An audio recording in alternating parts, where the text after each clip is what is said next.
우리 아들들은 어리다가 장성한 나무들과 같으며 우리 딸들은 궁전의 양식대로 아름답게 다듬은 모퉁이 돌과 같으며 우리의 곳간에는 백곡이 가득하며 우리의 양은 들에서 천천과 만만으로 번성하며 우리의 수소는 무겁게 실었으며 또 우리를 침노하는 일이나 우리가 나아가 막는 일이 없으며 우리 거리에는 슬피 부르심이 없을진데 이러한 백성은 복이 있나니 여호와를 자기 하나님으로 삼는 백성은 복이 있도다.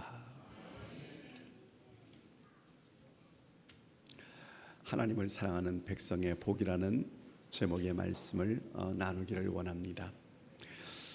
우리는 이 땅에서 살아갈 때에 정말 행복하기를 원합니다. 성경에서는 그것을 형통이라고 그렇게 말을 하고 있습니다. 특별히 우리 자신들이 하나님의 은혜 가운데서 둘이 하나 되어 하나님의 축복 가운데서 자녀를 낳으면 제일 먼저 고민하는 일이 이름을 어떻게 지을까? 내 자녀의 이름을 어떻게 지을까 하는 것에 대해서 관심을 많이 나타냅니다. 왜 그러냐고 하면 마치 이름대로 그렇게 커지기를 바라는 마음이 있습니다마는 성경에서 보니까 이름대로 그 사람이 변화가 되어지는 거예요. 그래서 우리는 성경에서 사람들이 제일 관심을 가지고 있는 이름이 어떤 이름일까 하고 보았습니다. 신약 성경에서 마태복음 1장 1절에 아브라함과 다윗의 자손 예수 그리스도의 세계라고 나오는데 두 인물이 나오죠. 아브라함 그리고 다윗. 영어 성경에서는 다윗 그리고 아브라함 이렇게 나와요. 구약에서 제일 관심 있는 인물들이 두 인물 중에서 보통 사람들이 다윗을 굉장히 중요하게 생각을 합니다. 그래서 다윗의 주악상도 만들고 다비드 그렇게 써놓기도 하고요. 또 어떤 사람들은 아예 이름 자체를 갖다가 이름을 다윗으로 만들어요. 그래서 영어 성경에 보면 데이비드, 데이빗이라는 그런 말을 많이 쓰고 있습니다. 사실 사람들이 다윗을 그렇게 좋아하는 이유가 어디 있을까요? 그것은 우리가 다윗이라는 한 생애를 통해서 그렇게 되어지기를 열망하기 때문입니다. 여러분, 다윗은 어떤 사람이었습니까? 사실 다윗 시대에 선지자 사무엘이 있었습니다. 어릴 때부터 하나님의 전에서 키워지고 자라나고 그리고 그의 일생을 하나님 앞에서 경건한 사람이었고 어떠한 작은 흠이나 점도 보지 못하는 그러한 선지자였습니다. 하나님께서 그 선지자에게 어느 날 얘기합니다. 이새의 집으로 가라고 얘기합니다. 가서 무엇합니까?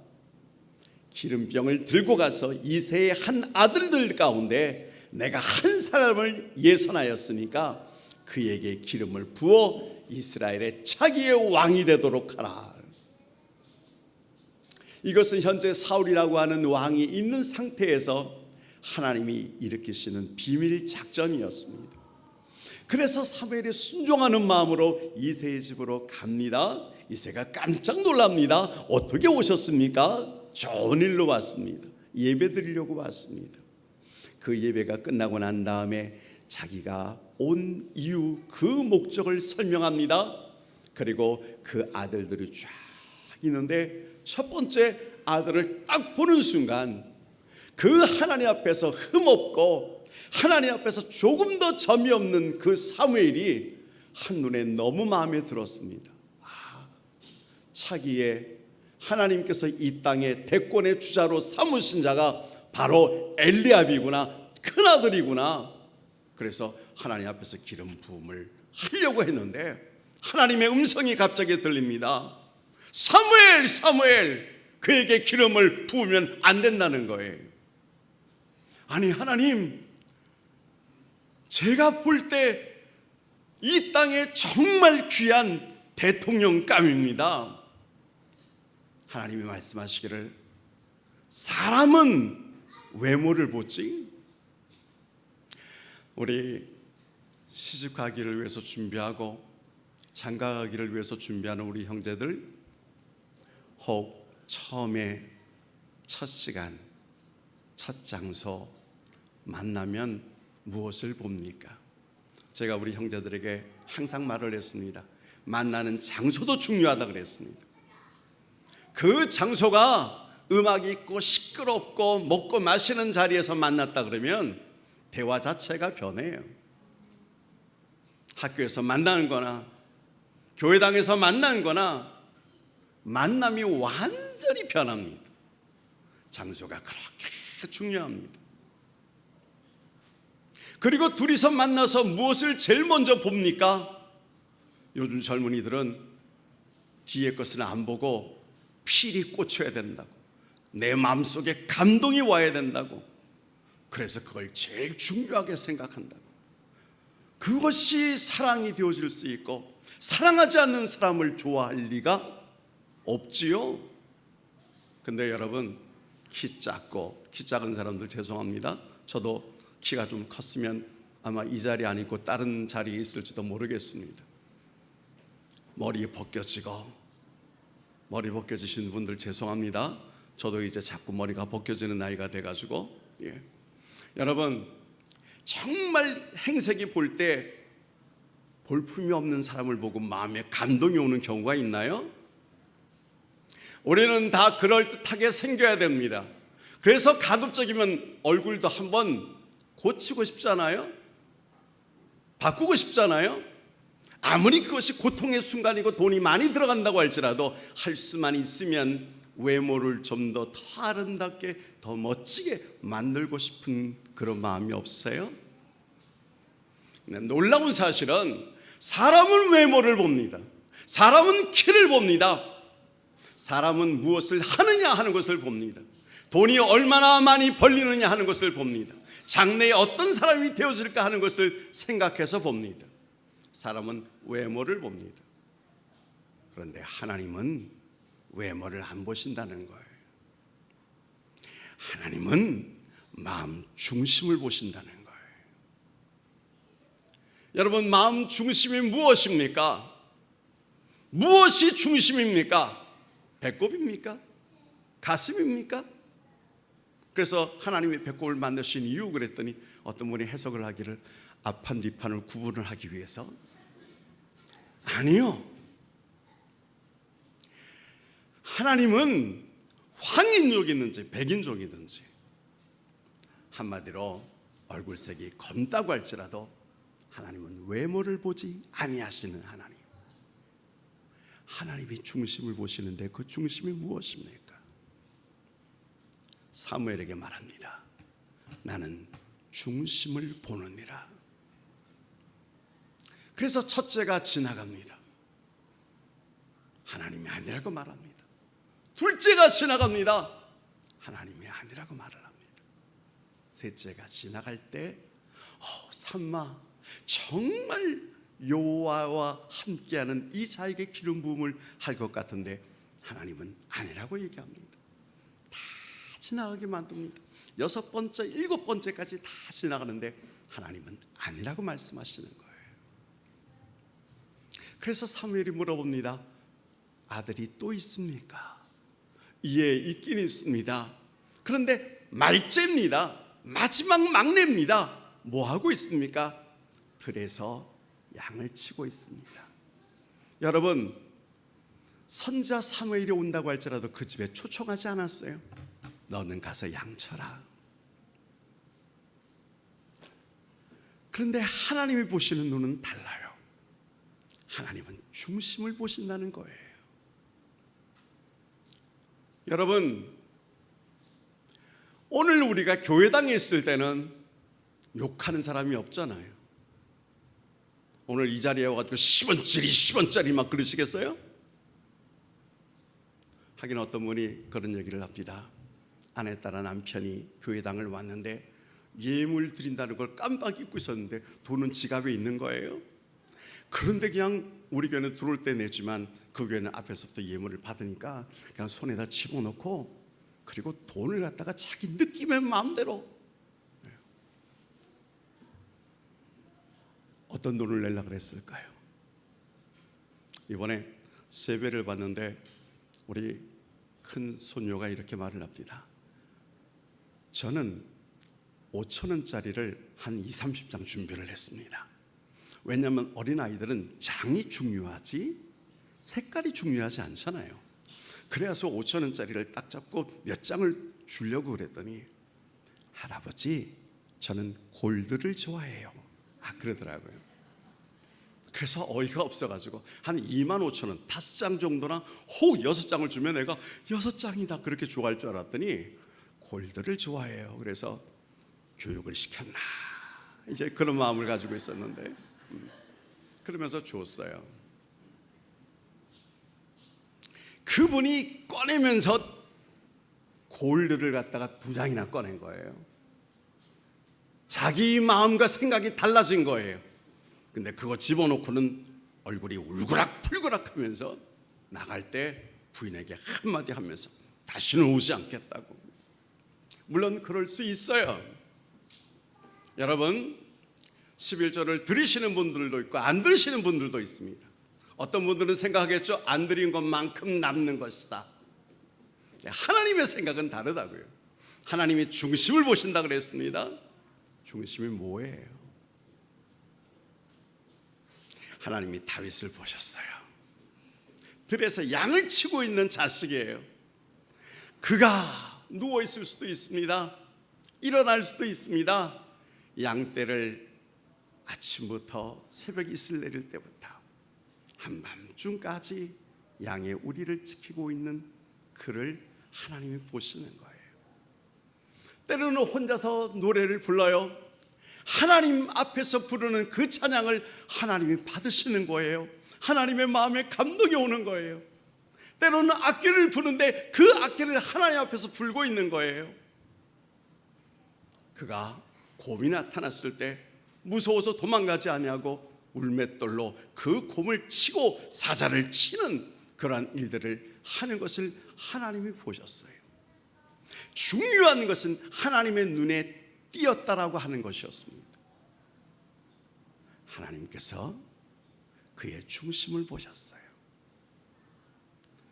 중심은 혼자 있을 때 하는 일이에요. 혼자 있을 때 하는 생각이에요. 혼자 있을 때 하는 행동이에요.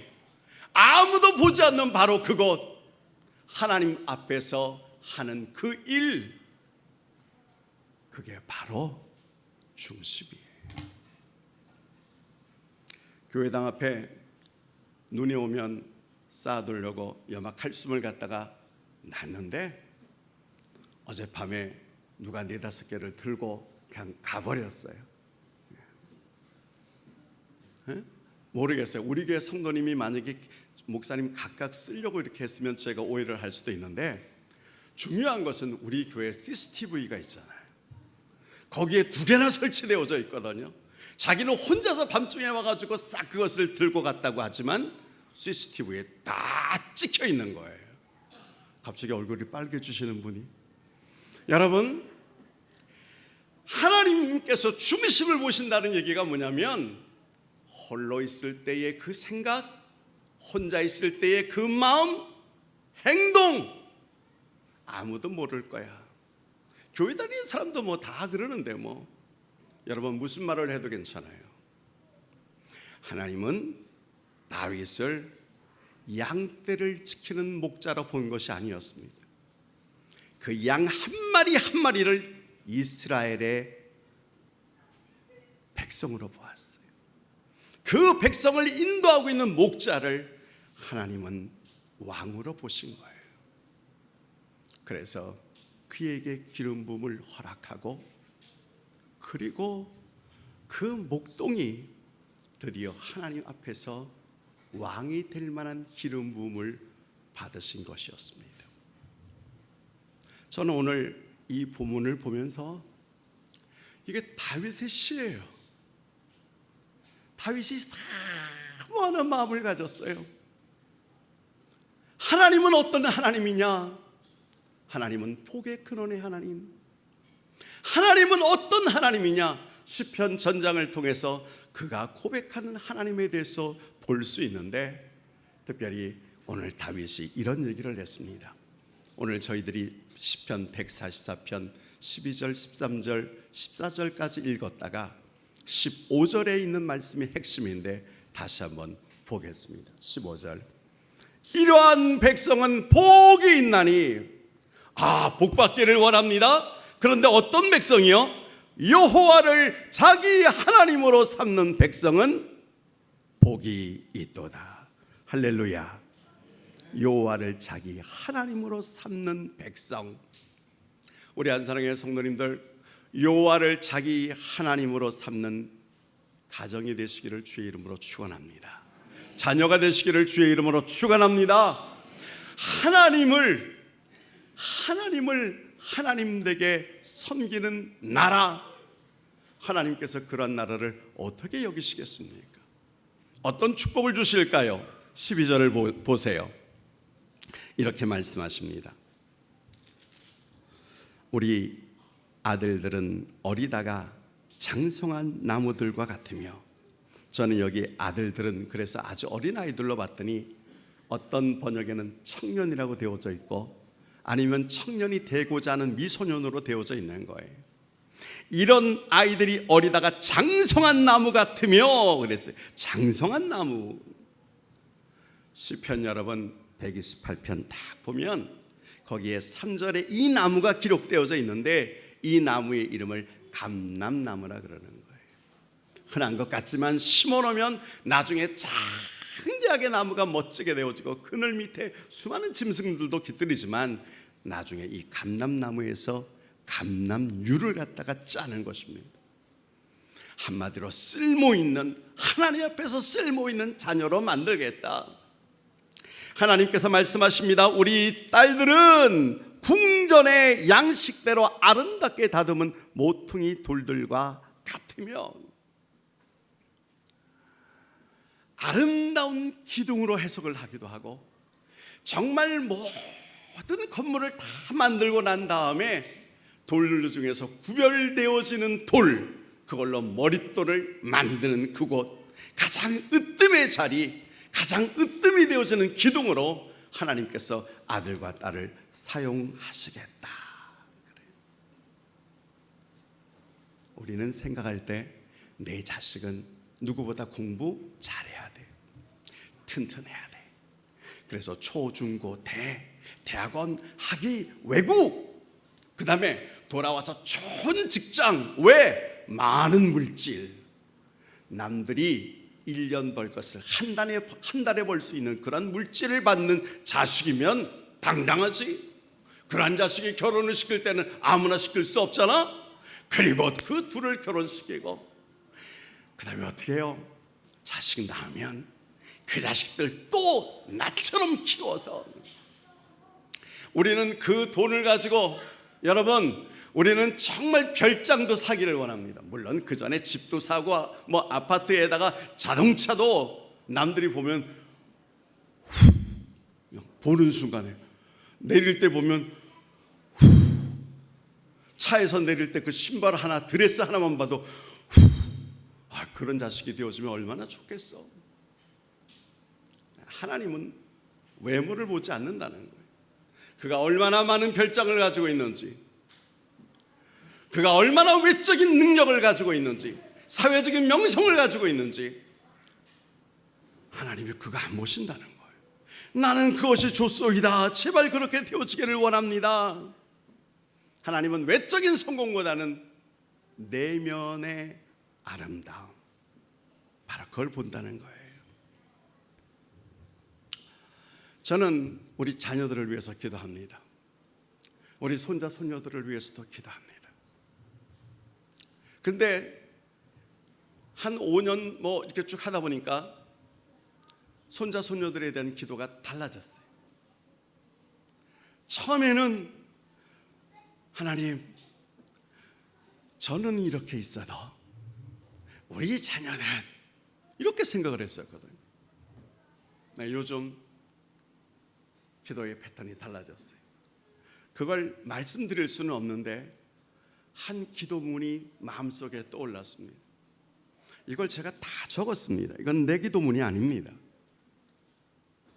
이걸 읽으면 시간이 그냥 많이 지나갈 것 같지만 그래도 한번 읽어야 되겠다, 그런 마음을 갖습니다.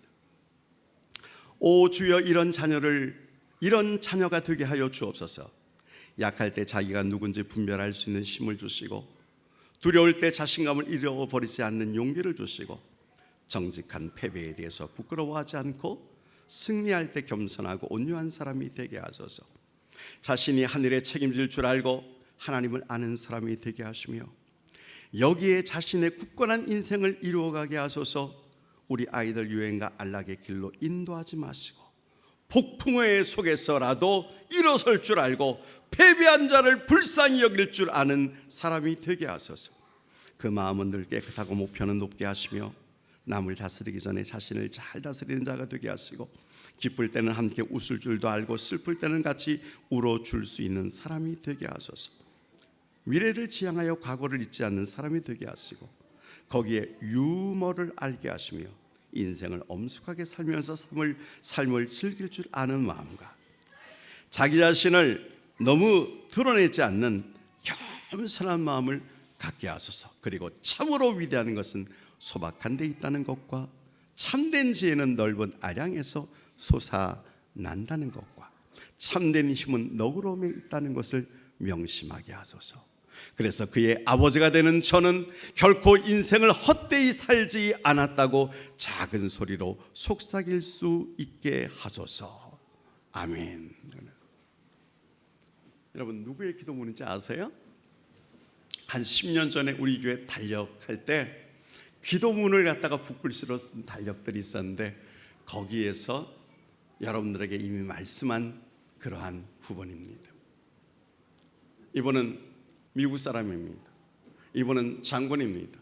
그러나 우리나라와 뛸래야 뛸 수가 없는 공산당들이 제일 싫어하는, 이 사람만 있었으면 완전히 다 초토화가 되어질 수 있는데, 인천 상륙작전하는 바람에 갑자기 그냥 북쪽으로 밀려 올라가서 지금 할 수 없이 두동강이 난 반도 위쪽에서 이빨을 갈고 있을지 모르겠어요. 누군지 아세요? 메가더 장군, 바로 그의 기도문이에요. 그가 내 자녀를 하나님 이런 자녀로 만들게 하여 주옵소서.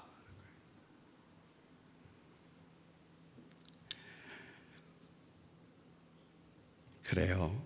환경에서 인정받고 사랑만 받고 자기만이 제일 강한 것 같은 그렇게 키운 애가 인생에서 한번 좌절과 그리고 밑바닥까지 떨어지고 나면 일어날 힘조차 없고 낙심하고 원망하고 과거를 생각하면서 혈기를 부리는 그런 자녀가 되어줄 수도 있어요. 또 한편으로는 인격적으로 또 인품으로 세상 사람들이 볼 때는 성공한 것 같아도 부모를 비하하고 부모를 비하해요. 아유, 이게 박사까지 되어서 저 아버지 엄마 배우지도 못한 저 아버지 엄마, 아유, 우리 집사람한테 소개시켜 주려고 그러면 부모를 비하하고, 명절이 되어도 서로 왕래 안 하고. 만약에 그런 자녀로 키웠다면 그 출세와 그 성공이 누구를 위한 것입니까? 그래도 부모는 나는 이렇게 멸시를 받아도 우리 자식이 잘 되면 되지, 혹 그런 마음을 가지고 있을 줄은 모르겠어요. 그러나 여러분, 하나님께서 그 자녀를 볼 때 외적인 형통과 외적인 성공, 그것을 귀하게 여기는 것보다는 하나님은 속사람을 보시기를 원합니다. 하나님은 내면을 보기를 원합니다.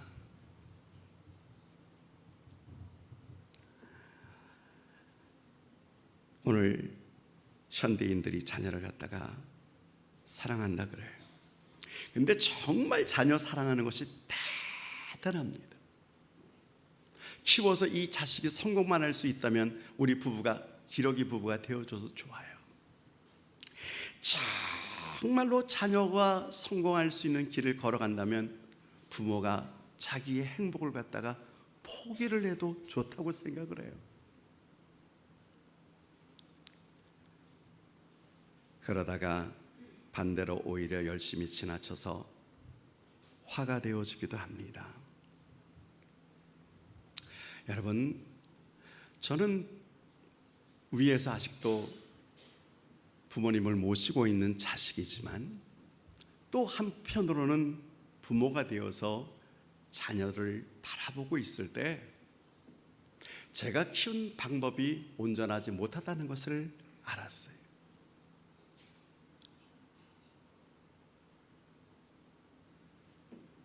결론적으로 말하면 정말 자녀를 어떻게 키워야 될까? 부모의 그 능력의 손, 부모의 그 물질의 손, 부모의 그 아이디어 가지고 자녀를 키우지 않기를 원합니다. 우리 애가 어느 날 와서 그런 말을 해요. 다른 집은요, 아버지가 재산을 어떻게 불려야 되는지 그 노하우를 설명해 준대요.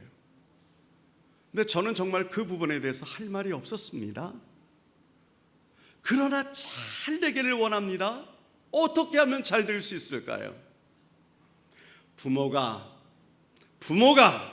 예수님을 잘 믿으면 됩니다. 여기에 대해서 동의하십니까? 무슨 얘기냐고 하면 내가 키우는 것보다 하나님께서 그 자녀를 이끌어 주시면 됩니다. 그 자녀를 축복해 주시면 됩니다. 그 가는 발걸음이 꼬꾸라지지 않고 넘어지지 않는 항상 여호와 이레의 발자국을 남길 수 있는 자녀로 만든다면 그 자녀가 어느 곳에 있든지 하나님의 은혜를 받을 것입니다. 그러한 자녀로 키우기를 주의 이름으로 축원합니다.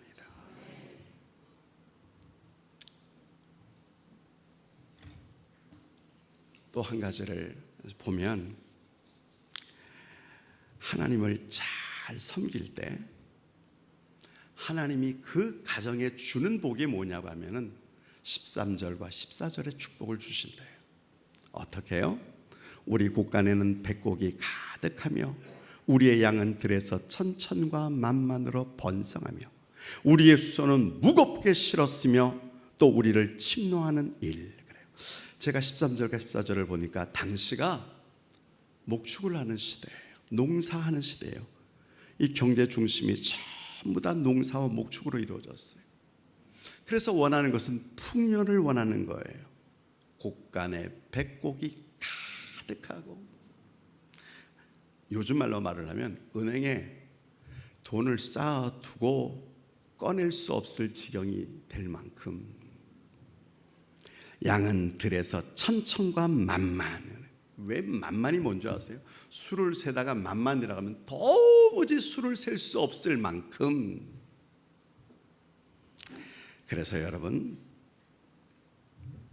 하나님을 잘 섬기는 가정에 하나님이 주시는 은혜의 축복이 무엇일까? WTO에서 이런 발표를 한 적이 있습니다. 인류 최대의 적이 무엇이냐? 전쟁이냐? 마약이냐? 질병이냐? 인신매매냐? 인신매매로 얼마나, 마약으로 얼마나 많은 사람이, 그렇게 말하지 않고 최고의 적이 뭐냐면 가난이라 그랬어요. 가난으로부터 시작되어지는 온갖 적나라한 것들이 너무너무 파장력이 큰 것입니다. 전 세계 인구 가운데서 25억이 가난에 속한데요, 그 중에서 1억 3천만에 해당하는 사람들이 오늘 정말 뭘 먹을지를 모르는 그러한 가난 가운데 있다는 것입니다. 저는 인도를 보면서 땅덩어리가 우리나라에 비교할 수 없을 만한 인공위성을 쏘아 올리고 대단한 나라인데도 불구하고 80%는 가난하게 산대요. 방글라데시는 말할 것도 없어요. 1억 3천이나 되어지는 그 엄청난 인구 가운데서도 1,000만만 멋지게 산다는 거예요. 여러분, 제가 이런 것을 보면서 떠오르는 한 나라가 있었습니다. 북쪽에 있는 우리의 동포들. 인도는 아무것도 아니요, 인도네시아나 방글라데시아는 거기에 천국처럼 보일, 어떤 경우에는 한 해에 200만에서 300만 명이 굶어 죽은 나라, 마음대로 여행도 할 수 없는 나라, 여행을 혹 하다 보면 그곳에 반드시 보고를 해야 되고, 그리고 증명증을 다 보여줘야 되고, 먹을 것을 가지고 가서, 그래서 그 피해를 끼치지 않을 만큼 그런 나라가 어떤 나라인 줄 아십니까? 최근에는 탈북하는 사람, 중공에 가서 고생하는 사람, 이미 결혼을 했지만 중공에서 다시 또 결혼을 하는 사람, 몇십 년 전에 들었습니다. 10년은 됐습니다. 쟤는 155cm가 되어지면 군대를 절대 못 가는데, 김정은이 시대에 들어와서는 평균 키가 155, 156, 157 되어지니까 키를 아예 없애버렸어요. 왜 그렇게 키가 작을까요? 근데 남한을 보면 똑같은 민족이잖아요. 똑같은 말 쓰잖아요. 우리나라 60년도에 세계에서 우리가 필리핀보다 못 살았거든요. 필리핀 우리나라에 와서 장충체육관 지어줄 때 우리 정말 대단했었어요. 근데 여러분, 지금은 세계 경제 대국의 반열에 바로 앞에 섰어요. 11위, 12위예요. 우리가 만약에 쓰러지면 세계 경제의 5분의 1이 휘청거릴 수도 있는 그런 능력의 나라가 되어졌어요. 어떻게 이 나라가 이렇게 되어졌을까요? 제가 중국에 갔을 때 중국 사람들이 저한테 물어보는 말이 있었습니다. 한 300명 정도가 있었고, 거기에는 당 보위부, 지도부 높은 사람들도 있었는데, 사회자가 나가기 전에 목사님 절대 설교하시면 안 됩니다, 저보고 그러더라고요. 내 마음속에 감동이 와서 설교 비스무리하게 설교를 했었어요. 그때 여러분, 축구 얘기 먼저 꺼냈어요. 왜 중국의 축구가 한국의 축구를 따라올 수 없느냐? 이런 걸 앉아서 그 사람들 앞에서 했으니 얼마나 열불이 나겠어요. 중국의 10분의 1도 안 되는 이 작은 나라가 어떻게 1인당 GNP가 중국 사람보다 더 높을 수 있을까? 그 비밀이 무엇인 줄 아십니까?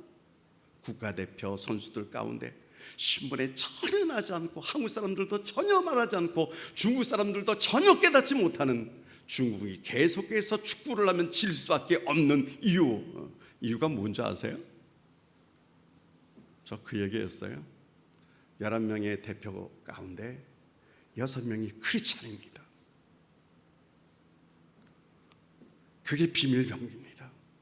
나가기 전에 열심히 기도합니다. 이미 나갈 때 벌써 다 이겼습니다. 그리고 붙습니다. 한 골을 먹어도 이긴다고 자신하고 마지막에는 꼭 이깁니다. 이게 승리의 비결입니다. 우리나라가 왜 그렇게 잘 사는 줄 아세요? 중국보다? 여러분, 세계 여러 나라를 보세요. 다 잘 사는 나라, 선진 대국의 나라들은 하나님을 섬깁니다. 하나님을 섬겨도 구교가 있고 신교가 있습니다. 구교에 있는 나라, 남미에 있는 나라, 아르헨티나 등등등등, 그런 나라는 개신교보다 못 삽니다. 왜 영국, 독일, 미국 그런 나라들이 굉장히 잘 살죠? 다른 것 아니에요. 하나님의 축복이 그 나라에게 임하기 때문에 그렇습니다. 하나님이 도와주시기 때문에 그렇습니다. 물론 예외의 몇 나라가 있습니다. 우리나라 사람들 가운데서도 제일 잘 사는 사람은 도대체 어디에 붙어서 잘 사는가 하고 봤더니 서울에 다 모여있고 강남 땅에 다 모여있고, 왜 이 사람들은 그렇게 잘 사나 하고 봤더니 나이는 중국은 60대가 있는데 우리는 50대가 굉장히 잘 살고, 그 50대의 종교를 봤더니 다 예수 믿는 사람들이 많이 있었어요. 이걸 도표로 따지려고 여러분에게 말씀드리는 것은 아니에요. 성경이 오늘 우리들에게 얘기하고 있습니다. 뭐라고 얘기하는 줄 아세요? 여러분 14절 중간에 보세요. 또 우리를 침노하는 일이나 우리가 나아가 막을 일이 없으며 우리 거리에는 슬피 부르짖는 슬피 부르짖음이 없을진데. 전쟁이거든요. 싸움이거든요. 나가서 막을 일도 없도록 만들어 주신다는 거예요. 누가? 하나님께서 그렇게 하신다는 거예요. 말씀을 마치겠어요. 여러분, 하나님을 잘 섬기면 가정이 복을 받습니다. 아멘. 전에 우리 교회 남자들은 개인업에 대해서 종사를 많이 했었습니다. 지금 이렇게 제가 보니까 우리 남성들이 다 직장을 잘 다니고 있습니다. 저는 앞으로 우리 남자들에 대한 꿈이 하나 있습니다. 사랑방 때마다 그것에 대해서 기도합니다. 앞으로 하나님 개인 사업들을 하게 하시든지 직급이 지금보다 더 올라가게 하셔서 주일 성수하는 일에도 어려움이 없게 하시고 개인 사업할 때마다 하나님께서 100배로 갚아주시옵소서, 1000배로 갚아주시옵소서, 10,000배가 되게 하여 주옵소서. 저는 우리 자녀들 가운데서 그런 인물이 나오기를 원합니다. 삼성 같은 재벌이 나오기를 원합니다. 그리고 하나님을 믿는 그 백성이 되어져서 여러분 10분의 1만 내도 얼마나 교회가 큰 일을 할 수 있겠어요. 사랑하는 우리 한사랑의 성도님들, 나라가 부강한 것도 하나님의 은혜였어요. 결국은 하나님을 잘 섬기면 세계 열방 틈바구니 속에서도 하나님이 축복하십니다. 그러면 결론이 뭘까요? 예수 잘 믿읍시다. 예수님 잘 섬깁시다. 우리나라의 진정한 평화는 누구로부터 오느냐? 요즘 보면서 막 그런 생각해요. 미국이 소련과 손잡으면서 중국을 목조르고 중국, 북한을 목조르고, 그럼 북한은, 여러분, 북한은 홀로 쓰기를 하는 나라예요. 북한은 원자탄을 만드는 나라예요. 미국이 가서 그 문제를 어떻게 했으면 좋을까요? 정말 중국은 우리가 하나가 되어지는 통일의 나라가 되어지기를 원할까요? 소련도요? 일본은 우리 남북이 하나 되어지는 통일의 왕국이 되어지는 것을 원할까요? 미국은요? 아니요. 그러나 하나님이 이 땅에 평화를 허락하시면 됩니다. 하나님이 일하시면 됩니다. 하나님이 섭리하시면 됩니다. 그러므로 믿음의 백성들이 할 일이 딱 한 가지가 있어요. 예수님 잘 믿읍시다. 주님이 가장 기뻐하시는 것을 다윗처럼 합시다. 하나님의 축복하실 거예요. 오늘 우리 한사랑의 성도님들 가운데서 지금은 비록 현실적으로 너무 힘들고 어려워도 하나님의 말씀을 부여잡고 그 말씀대로 나아가는 가족들, 그러한 분들은 하나님이 역사하실 거예요. 왜? 이렇게 말씀하셨어요. 15절을 같이 한번 읽겠습니다. 이러한 백성은, 시작, 이러한 백성은 복이 있나니 여호와를 자기 하나님으로 삼는 백성은 복이 있도다. 이방 우상에게 무릎을 꿇지 아니하고 제사상에 함부로 무릎을 꿇지 아니하는 그 백성을 바라보면서 하나님을 섬기기 때문에 그렇게 하는구나. 남들이 다 서류 조작을 해서 돈을 먹을 수 있을 때도 하나님을 섬기는 그 백성이기 때문에 이러한 백성, 자기 하나님으로 삼는 백성, 누구를? 하나님을, 여호와를 자기 하나님으로 삼는 백성, 하나님이 복 주실 것입니다. 그 복을 우리 한사랑의 성도님들 가정가정마다, 여러분들 개인마다 받으시기를 주의 이름으로 축원합니다. 축원합니다. 우리 같이 한번 기도합시다.